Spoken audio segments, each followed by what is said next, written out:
masih banyak. Mudah-mudahan dengan penuhnya masjid ini adalah ciri-ciri jemaah Masjid Al-Muttaqin mendapat Lailatul Qadar. Allahumma amin. Karena dengan mendapatkan Lailatul Qadar itu akan mengalami peningkatan drastis kualitas ibadah, kualitas takwa, iman, dan kualitas hidupnya dalam rangka ibadah kepada Allah Subhanahu wa Ta'ala. Kita diperintahkan oleh Allah puasa. Kita dengan begitu jelas mengerti dan paham bahwa tujuannya adalah la'allakum tattaqun. Takwa itu meliputi keislaman dan keimanan. Artinya sudah kompleks, sempurna. Diperintahkannya kita oleh Allah puasa agar tumbuh rasa kasih sayang, mencintai sesama, tumbuh kepedulian sosial dan sifat dermawan. Bagaimana rasanya orang berlapar-lapar, bagaimana rasanya seharian tidak makan, bagaimana rasanya mendapat kesulitan dan kepayahan. Wis payah, pegel, ditambah sholat tarawih. Itu kalau bukan orang yang bertakwa, maka tentu akan kesulitan. Karena energi yang begitu kuat dalam jiwanya bagi orang-orang yang beriman dan takwa itu masih payah seharian puasa, tapi di saat mengerjakan sholat tarawih nanti ditambah tadarus, bangun malam dan lain sebagainya masih sanggup dan semangat. Itu menunjukkan kejiwaan orang yang takwa, memang muncul energi positif yang begitu kuat. Oleh karenanya puasa yang kita kerjakan itu untuk mewujudkan sifat loman. Dan puasanya itu adalah latihan, dilatih kita oleh Allah. Makanya tolak ukur orang mukmin, orang yang bertakwa itu, tolak ukur kesolihahan orang takwa, orang iman itu adalah memiliki jiwa sosial. Dan itu di Pancasila kan ada keadilan sosial bagi seluruh rakyat Indonesia. Jadi kita ini dilatih, digembleng oleh Allah agar tumbuh rasa sifat kasih sayang. Makanya kalau ada orang yang sehabis puasa kok tidak punya sifat kedermawanan, masih tidak ada sifat kepedulian dan kepekaan sosial. Ada anak yatim tak peduli, ada orang miskin tak makan juga tidak diperhatikan dan tidak diberi makanan oleh mereka. Itu artinya puasa yang dikerjakannya adalah semata formalitas, belum dijiwai dalam lubuk hatinya. Dan bahkan itu ditegur oleh Allah dengan keras. Ara'aital ladzi yukadzibu bid-din. Mana anak-anak itu? Anak-anak, ayo bareng-bareng. Ara'aital ladzi, Bismillahirrahmanirrahim. Ara'aital ladzi yukadzibu bid-din. Fadzalikal ladzi yad'ul yatim wa la yahuddu 'ala ta'amil miskin. Fawailul lil musallin alladzina hum an sholatihim sahun alladzina hum yura'una wa yamna'unal ma'un. Ya itu ya, sangat luar biasa ya.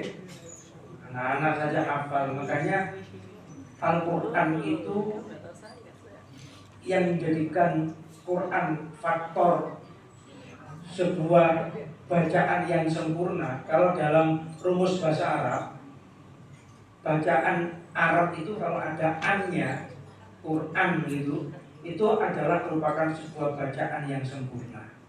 Tidak ada bacaan di dunia bisa dihafal sekian juta orang mulai anak kecil sampai tua kalau bukan Quran. Makanya bapak-bapak, ibu-ibu kalau punya anak yang ahlul Quran, ya walaupun tak hafal 30 juz minimal, hafal surat amma, juz amma dan sebagainya, itu kelak akan mencari kita di alam mahsyar. Di akhirat itu akan mencari kita, memasangkan mahkota di kepala kita untuk dimuliakannya di hadapan Allah Subhanahu wa ta'ala. Makanya kita punya anak harus dikader, digembleng bagaimana mereka bisa menjadi ahli Al-Quran. Kembali kepada teguran Allah tadi, ara'aital ladzi yukadzibu biddin. Tahukah kalian siapakah pendusta agama itu? Jadi kalau istilah bahasa milenial itu, penipu di kedok agama. Jadi agama itu dijadikan kedok beragama. Jadi penipuan, pendustaan dijadikan kedok daripada penipuan seseorang. Tahukah kalian siapa yang menjadikan agama menjadi kedok penipuan atau pendusta agama itu? Yaitu awaital ladzi yukadzibu biddin fadzalikal ladzi yad'ul yatim. Yadu itu kalimatnya adalah artinya menghati. Tapi sesungguhnya kalimat yahuddu itu merendahkan, tidak peduli, tidak menghiraukan. Bagaimana pendidikan mereka, anak yatim itu tidak peduli. Apa aku memperdulikan jadi anakku? Ngapain kami kasih sayang? Kan itu bukan anakku. Anak yatim urusan pangeran, urusan negara. Kenapa harus menjadi urusan kami? Nah itu namanya Yahudi. Makanya Rasulullah itu diutus dari latar belakang beliau anak yatim. Sehingga ketika menjadi seorang Rasul, beliau diingatkan hendaknya selalu ingat kepada anak yatim. Tentunya bukan Rasulullah saja, termasuk kita semuanya. Diperintahkan untuk bagaimana peduli, peka terhadap mereka, anak-anak yatim yang tidak punya rasa kasih sayang. Kalau punya bapak kan enak, ayo nongol yuk, ayo ke pasar yuk, ayo jalan-jalan yuk. Tapi kalau mereka siapa yang ngajak bepergian kemana-mana? Tidak punya rasa kasih sayang. Makanya survei membuktikan bahwa anak yatim kenapa minder karena kurangnya rasa kasih sayang. Dan yang kedua, anak yatim rata-rata nakal karena kurang perhatian dari orang tua. Namun orang tua gimana? Jadi yang pertama adalah pendusta agama itu adalah Yahudi. Kemudian yang kedua adalah mereka tidak mau memberikan fakir miskin. Apakah itu makanan, apakah itu pakaian, apa itu kepedulian. Ya, araital ladzi yukadzibu biddin fadzalikal ladzi yad'ul yatim wa la yahuddu ala ta'amil miskin. Ya, wala yahuddu itu tidak mau memberikan, enggan. Ala ta'amil miskin. Jadi kalau pertama tadi araital ladzi yukadzibu biddin fadzalikal ladzi yad'ul yatim wa la yahuddu. Yadub dan Yahuddu hampir mirip kalimatnya. Dimana kalau yang kepada anak miskin tidak peduli, kepada orang miskin, kalau anak yatim tidak peduli, orang miskin tidak menghiraukan. Mau ada orang kelaparan kek, mau ada orang tak punya rumah gelandangan kek. Sehingga Allah kemudian tegas mengecam fawailul lil musallin, maka celaka bagi orang yang sholat. Ada yang menafsirkan rakawel bagi orang yang sholat. Berarti di sini sholat itu tidak menjadikan sebuah tolak ukur surga, kecuali dijiwai. Makanya sholat itu harus dijiwai. Orang itu kalau sholat jamaah seperti kita ini di masjid, yang kaya lupa akan kekayaannya, yang pejabat lupa akan jabatannya. Ayo coba di luar masjid sana, ada orang kaya sampai pleding itu bokong sampai menggurek gitu. Marah dia, kurang ajar. Ada pejabat terus bokong panjenengan sampai pleding, marah-marah dia. Coba kalau di masjid sampai rokok, pejabat di belakang jenengan, kepalanya panjenengan bokongi, biasa. Ketika sujud, kaki kita di bawah hampir terkena kakinya orang kaya, bahkan mungkin di belakang kiai. Gak ada masalah, karena sholat mengajarkan kesetaraan. Sholat mengajarkan menghindarkan dari gap-gap sosial, pembauran. Makanya orang kaya lupa dengan kekayaannya, pejabat lupa dengan jabatannya. Karena dalam sholat itu nggak ada aturan. Yang kaya harus di depan, yang punya jabatan harus di depan. Aba Anwar walaupun takmir, kalau terlambat ya harus di belakang. Nggak bisa kemudian nyengir, kalau takmir untuk maju. Ada. Kalau terlambat ya di belakang. Apa Yasir, kiai di sini, imam subuh. Kalau ketika terlambat, ya harus di belakang. Nggak bisa. Apa Yasir datang, pikir. Tak ada begitu. Kesetaraan. Yang kaya, yang miskin, pejabat atau rakyat sama statusnya.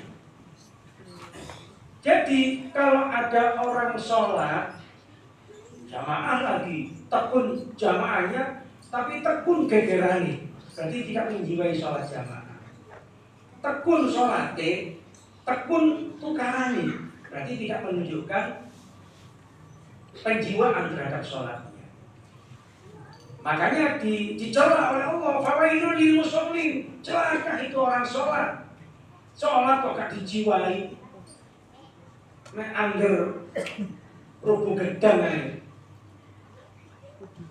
Makanya mereka yang sholat tapi ada beberapa ciri yang ditolak oleh Allah. Pertama, sahun.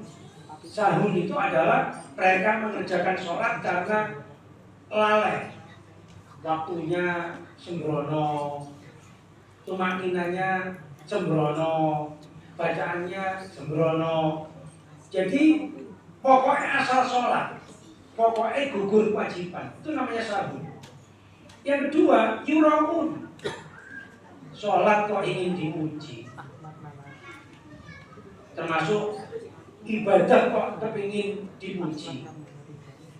Apa sih riyak itu? Riyak itu adalah seseorang yang sholatnya itu ingin dilihat, ibadahnya itu ingin dilihat.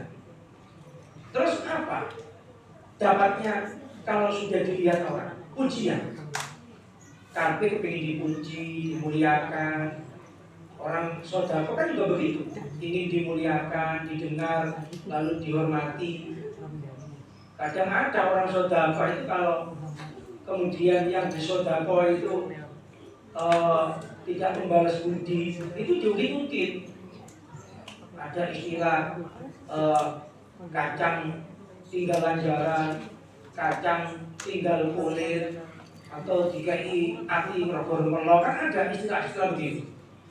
Seakan-akan orang memberi itu harus, yang diberi harus santun, membalas, harus beban moral. Tidak begitu. Kalau kita bersedekah, lalu kemudian ingin balas budi, itu artinya kita berkhianat kepada Allah. Berkhianat kepada Allah. Oh, itu rezeki milik Allah. Kalau kemudian kita memberi, ya udah beri saja. Tidak usah kemudian orang itu harus balas budi kepada kita. Mau berbalas budi atau tidak itu terserah orang itu.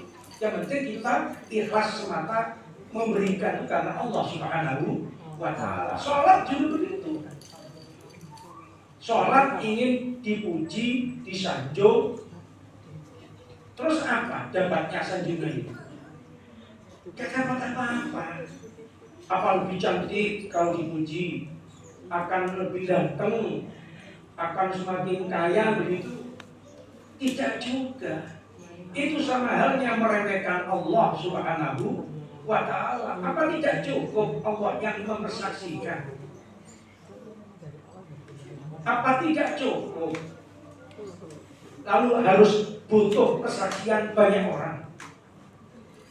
Nah makanya orang-orang yang sholatnya riya itu kategori syirik kecil. Sehingga di dalam surat Saba ayat 39 itu dikatakan oleh Allah, wa ma anfaqtum min syai'in fa huwa yuhlifu. Apa-apa yang kalian infakkan itu bisa diberikan ke keluarganya, ke kerabatnya, ke tetangganya yang miskin, kepada anak-anak yatim, ke sekolah, ke pondok, ke masjid. Apa-apa yang kalian sedekahkan itu fahuwa yuhlifu, Allah pasti akan membalas. Makanya jangan ada prasangka, praduga. Kalau kita sedekah itu berarti mengurangi celengan kita, mengurangi gaji kita, mengurangi uang kita, mengurangi harta kita. Tidak. Coba jangan buka nanti di surat Saba ayat 39. Fahuwa yuhlifu, Allah akan mengganti. Bisa jadi dilipat gandakan di dunia, pun juga di akhirat akan diberikan pahala yang begitu sangat besar. Makanya para bapak ibu, teguran Allah yang terakhir, neraka fair bagi orang yang sholat yang tidak dijiwai. Salah satu faktor tidak menjiwai sholatnya, wayamnaunal ma'un. Mereka enggan memberi kepada mereka yang membutuhkan. Makanya harta yang diberikan oleh Allah kepada kita itu titipan, bukan untuk diri kita, anak, istri, keluarga kita semata, tapi sebagian harta itu ada hak bagi mereka yang fakir miskin, dan itu memang diuji kita oleh Allah seperti itu. Ya sama dengan Nabi Adam itu, Bapak Ibu. Nabi Adam itu kurang apa ya Pak? Silakan kalian makan di surga. Saat enak-enak makan wis di surga itu apa yang diinginkan itu dapat. Apa yang diharapkan itu dapat. Kurang apa ya Pak? Coba andai kata hari ini kita berharap kepingin sate kelinci yang paling enak, datang. Kepingin bebek yang paling nikmat sedunia, datang. Kurang apa di surga itu? Minum. Di surga itu ada minuman arak yang enggak melakukan, ada bengawan airnya susu, madu. Kurang apa ya? Tapi jangan mendekati khuldi kata Allah. Loh, Nabi Adam terpedaya. Wong banyak makanan, banyak minuman malah mendekati makanan yang dilarang. Lagi perempuan juga begitu. Kalian sabri rumah, sudahlah rumah kata Allah. Kesehatan, anak, istri, mobil, uang, apalagi berbagai macam hiasan di rumah. Tapi, lah kata Allah, jangan dekati yang 2,5% itu. Itu berikan kepada mereka yang berhak. Lu ngono pangan bisa. Begitu tuh kalau didekati, dia lupa dengan mobil yang dinaiki, rumah yang ditempati, anak istri yang dipunyai, uang yang begitu banyak di deposito dimiliki. Malah yang 2,5% gak ditokno. Sodakohnya tidak dikeluarkan, infaknya tidak diberikan. Itu sama halnya makan buah khuldi.